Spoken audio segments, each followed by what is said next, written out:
Kita masuk di soal nomor 3, PT EDC di mana ini PT Dwi. Sebenarnya Dwi ini nama orang sih, jadi EDC. EDC. Dwi gitu. Jadi eh saya jadi nggak konsen. Kita ada dua laporan keuangan. Yang atas ini neraca, yang bawah itu laba rugi. Nah, oke. Nah, sebenarnya kan kita nanti arahnya mau kemana sih? Kita mau bikin laporan keuangan cash flow yang direct sama indirect. Direct karena kita punya laporan keuangan laba ruginya. Terus kita punya indirect karena kita ada neracanya. Seperti biasa, karena ini as of Desember 31, 2016, berarti dan intinya 2015, berarti ini setahun. Karena kalau kita lihat di sini Desember 31, 2016, profit or loss-nya. Sehingga setahun ya periodnya. Nah, karena ini nggak ada current asset, current liability, sehingga saya bikin asumsi account receivable sama inventory itu sebagai current asset. Jadi itu nanti dimasuk sebagai operational activities. Yang kuning-kuning ini juga allowance for doubtful accounts. Allowance for doubtful account ini kan kebawa terus ya. Tapi kan selisihnya ini adalah bad debt expense-nya kan. Nah, itu bad debt expense-nya itu kan dia masuk ke profit or loss. Sehingga itu sebagai, kalau yang masuk profit or loss kan kinerja. Kalau kinerja kan berarti satu period. Berarti kalau satu period berarti kurang dari 1 tahun. Berarti ya udah masuk sebagai operational activities, warnanya kuning. Begitu juga dengan terminologinya accumulated depre. Accumulated depre ini kan dia akan kebawa terus sampai nanti dia akan kejual. Kalau kejual atau hilang itu didepresiasi terus. Nah, cuman kan selisihnya itu kan ada nanti depresiasi expand. Nah, depresiasi expand-nya itu masuk sebagai operational activities. Makanya di sini saya asumsiin sebagai kuning-kuning. Yang biru ini ya sisanya financing activities. Yang hijau ini adalah sisanya dari yang ini investing activities. Oke. Saya udah siapin movement dan saya udah siapin laporan keuangannya, saya juga udah siapin kontrolnya. Kalau nanti kalian nggak nemu setelah dijumlah 3769. Harusnya sama sih 3769. Nah, ini adalah contoh laporan keuangannya, cash flow-nya, ini adalah movement-nya. Cara mainnya masih sama, kita pakai metodenya mau pakai pendapatan atau pakai beban, hasilnya pasti akan sama aja. Dan saya pertama kali yang akan saya lakukan adalah saya ngelihat movement return earning dulu. Oke, beginning 42625, terus ditambah sama net income, dikurangin sama paid dividend harus jadi 39.000. Net income-nya ada nggak? Di bawah harusnya ada ya. 26025. Oke. Berarti di sini 42625 ditambah sama 26025 harus jadi 39.000. Di sini nggak ada ininya ya, nggak ada pemberitahuannya ya berapa dividen paid-nya. Secara nggak langsung saya udah tahu yang dividen yang dibayarkan 29.650. Dapat dari mana? Dari movement itu tadi. 42625 tambah 26025 dikurangin sama 39. Hasilnya 29650. Ini kita masukin yang net income-nya sebagai operational activities 26025. Terus yang paid dividennya di bawah 29650. Kalau di total berapa? 3625. Sesuai ya sama kayak yang di sini. Tuh, ya kan? And then terus habis itu bebas sih. Saya mau mulai dari mana yang paling gampang? Yang di sini nggak ada capital stock.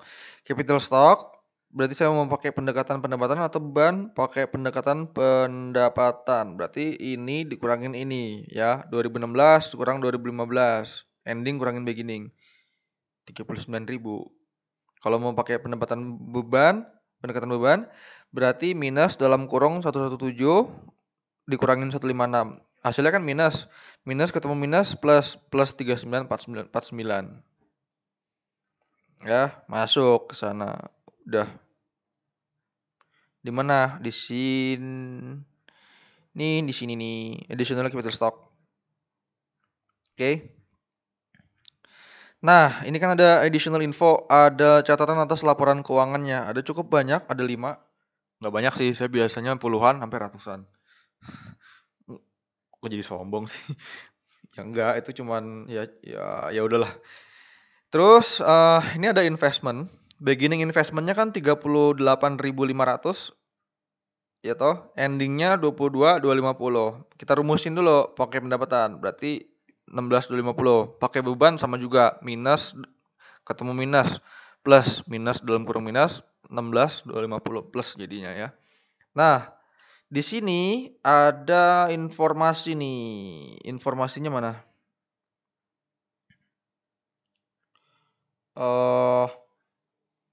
Nih, investment that had cost 25.000 were sold for 29.397.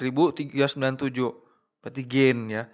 Berarti book value-nya berapa? 25.000. Jadi, gue punya investasi 25.000. 25.000. Berarti yang saya jual kan 25.000. Berarti saya ada beli juga dong. Berapa? 8750. Didapat dari mana?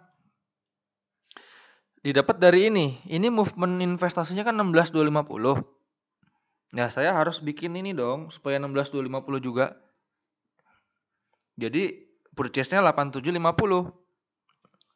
Info di sini nggak dikasih tahu, tapi secara nggak langsung udah tahu nih. Ya. Jadi ini kita bisa tunggu. Dari hasil yang ini kan ini ada yang dijual, berarti ada yang dibeli. Ya udah yang dibeli 8750. Masukin di investment activities. Purchase 8750, oke? Sold. Nah, sold-nya ini kita lihat dulu. Tadi sold dibilang cost-nya berapa? 25.000 yang ini kan. Bawa ke sini. 25.000. Terus dijual seharga 29.397. Berarti ada gain 4.397. Nah, yang masuk ke dalam laporan arus kas yang mana? Yang ini 29.397-nya di investment activities. Nanti yang gain on sale-nya itu masuk di atas di operational activities. Nih. 29.397.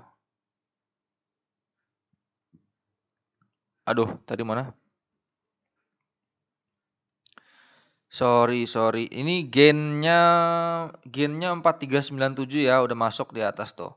Kurangin. Gain on sale investment. Ya. Oke.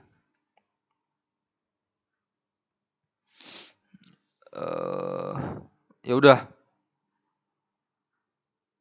Kok ya udah? 25.000-nya mana ya?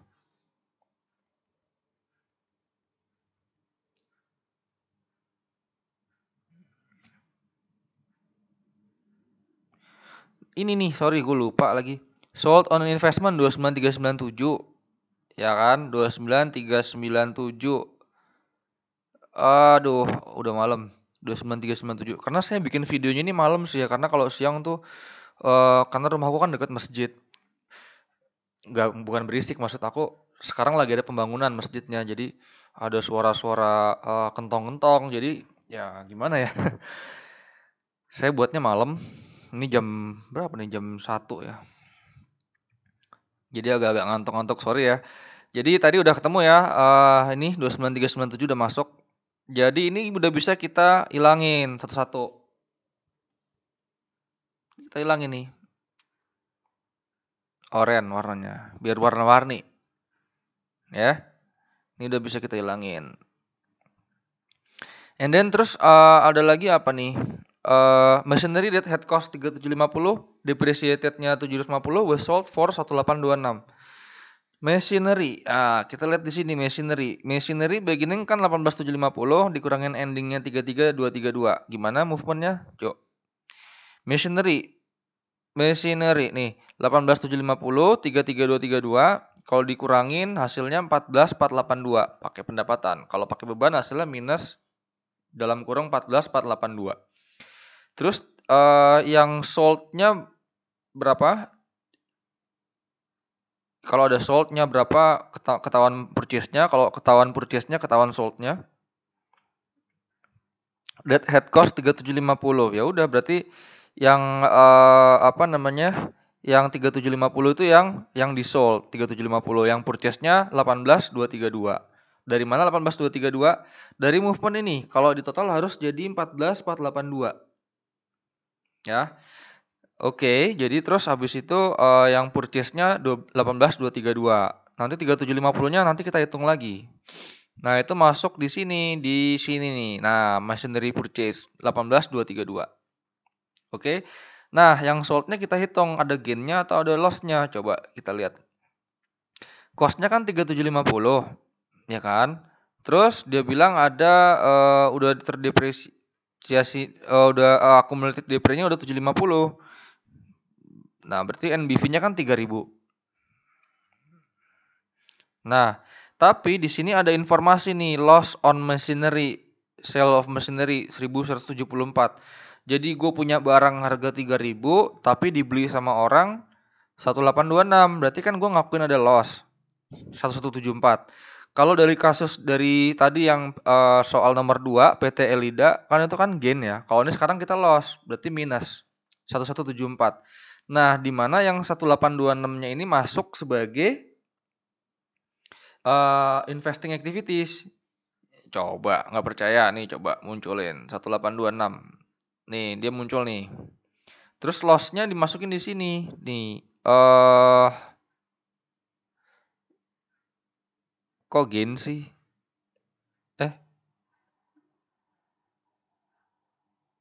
Tunggu, ini kayaknya ada yang salah deh di sininya. Loss machinery 1174.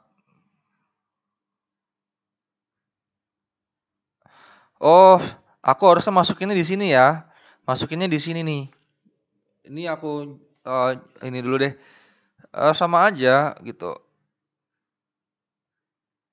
Insert sales down, terus ininya kita pindahin. Karena ini videonya makan waktu, jadi ini kita pindahin ya. Pokoknya ini kita pindahin sini. Sama aja. Hasilnya tetap 17.890. Tapi ini ada di sini tadi. Saya lupa mindahin karena ya maaf. Ini udah malam. So. Terus gimana? Oke, berarti ini udah bisa kita tutup ya. Satu-satu. Ini udah bisa kita tutup.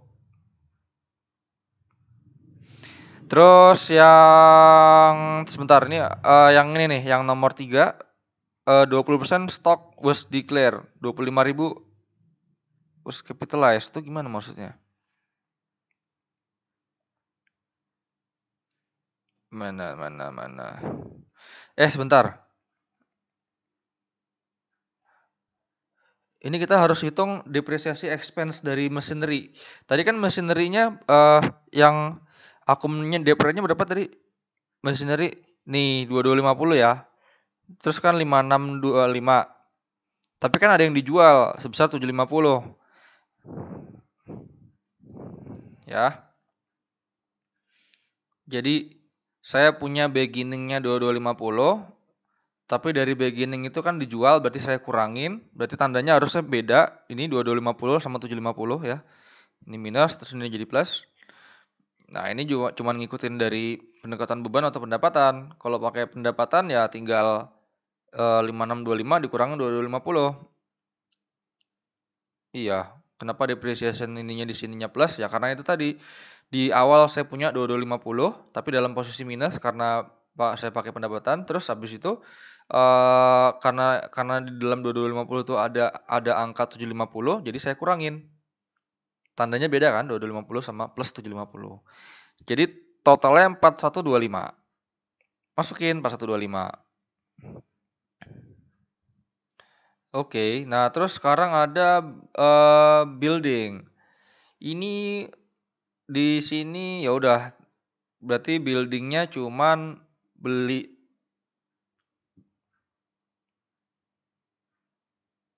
Enggak. Maksud saya di sini buildingnya beli apa jual, nggak kelihatan kan? Infonya di sini kan nggak ada nih.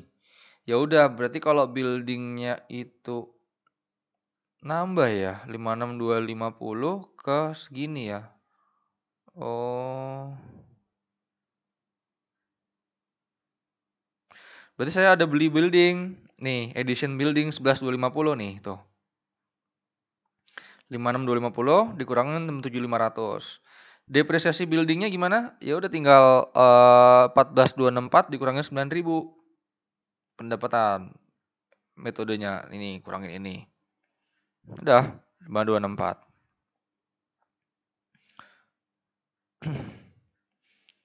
Udah, ini cuman yang kuning-kuning ini operational, dia pakai metode pendapatan aja langsung kayak gini, nggak ada masalah, udah.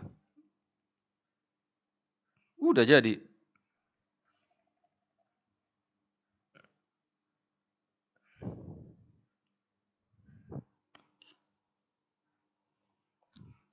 Udah jadi.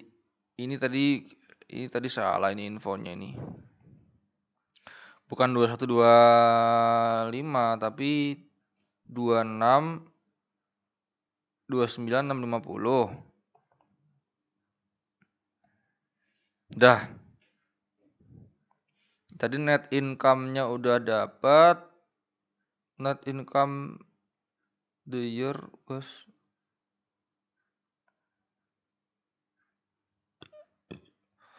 ini saya lupa ngerubah nih kayaknya nih. Ini harusnya net income-nya 26025 nih. Ya, bawah kan tadi 26025 ya, berarti saya tadi salah nih. Sekalian saya ganti ya. 26025. Ini informasi ini udah berubah.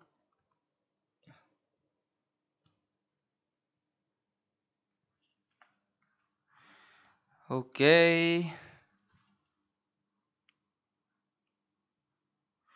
Informasi yang ini tuh apa ya? Informasi yang ini kayaknya nggak relevan deh. Ini saya delete aja deh. Ya. Ya udah. Ini udah jadi ya laporan arus kasnya tapi yang indirect.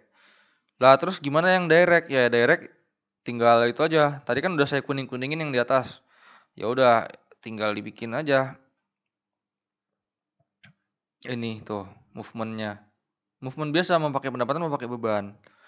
Contoh ini revenue ditambah beginning receivable kurangin ending AFDA, beginning AFDA.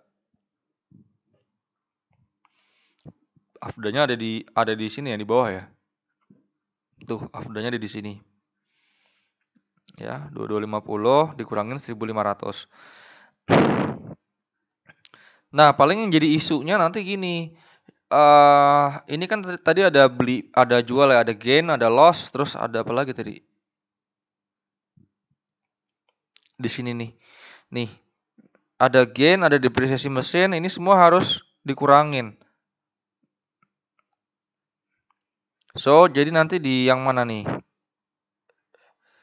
Karena di soal ini dibilang less OPEX include depreciation expense. Berarti di dalam 12450 ada depresiasi expense. Besarnya berapa yang di atas? Ini kita masukin, kita ini dulu. Ini 120 450. Tambah sama beginning accrued expense dikurangin ending accrued expense yang tadi udah saya kuning-kuningin di atas. Tapi depresiasi expense-nya saya ambil dari sini.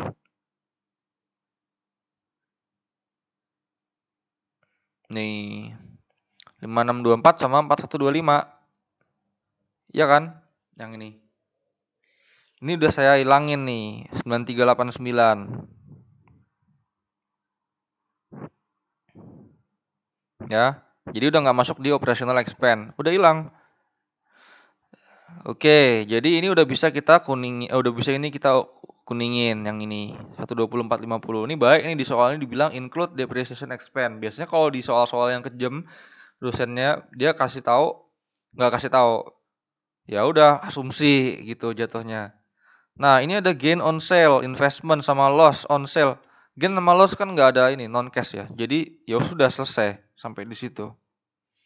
Adapun tadi kenapa depreciation masuk di sini karena depresiasinya kecampur di operational expense sehingga saya pengen supaya benar-benar yang pure-nya sendiri tanpa ada depresiasi berapa ya saya harus kurangin.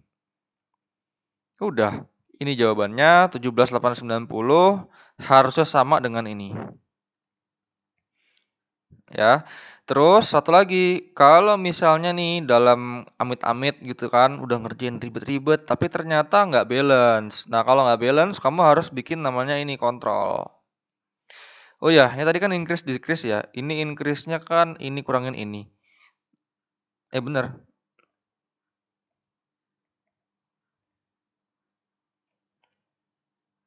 Ya bener. Bener, bener. Ya sudah, kalau kalau gitu kita bikin ininya aja tuh. Presiden, trace presiden.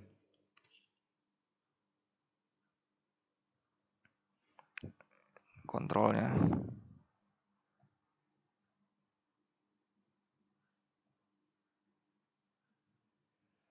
Ya, satu-satu ya. Ya kayak gitulah ya. Hmm.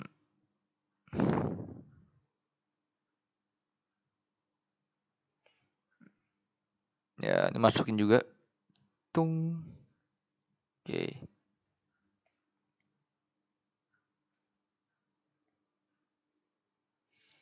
Tuh, udah masuk semua kan angkanya? Nggak ada yang ketiban. Kalau udah masuk semua, balance. 3769. Tuh, sama kan? Gampang ya. Jadi kalian udah belajar bagaimana nyarinya, movementnya ada dua, mau pakai pendapatan atau beban. Terus nanti kamu kalau itu lihat juga ada non cash transaction-nya ada apa enggak, dilihat dari catatan atas laporan keuangan, efeknya gimana, kamu efekin. Terus nanti terakhirnya kalau misalnya masih nggak sama hasilnya, kamu lihat kontrolnya. Pastikan bahwa semua yang ada di situ udah masuk semua. Ya, semuanya masuk semua. Nih. Ini AR kok bisa nggak sama 19287? Karena saya ada ini nih di sini. Saya lupa. Harusnya ini dikurangin sama ini kan.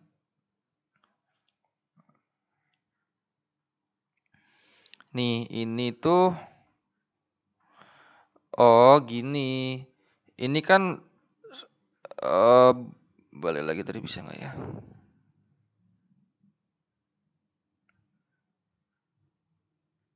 Ya udahlah ya.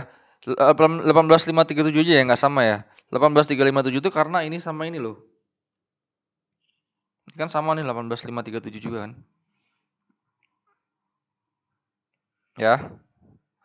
Ini building juga sama. Kenapa kok ini 5986? Ya udah, ini depre-nya belum di ini sama depre-nya nih. Tuh. 5986 sama kan? Oke, cara kontrolnya kayak gitu ya. Terus latihan, terus kalau misalnya masih ada yang bingung bisa email kita ke nyontoh.com@gmail.com. Kamu juga bisa komen di video ini atau kamu juga bisa ikutan forum yang ada di situs www.nyontoh.com. Segitu dulu, semoga apa yang saya sampaikan bisa membuat kalian jadi lebih ngerti. Itu harapan saya sih. Udah gitu aja. Wassalamualaikum warahmatullahi wabarakatuh.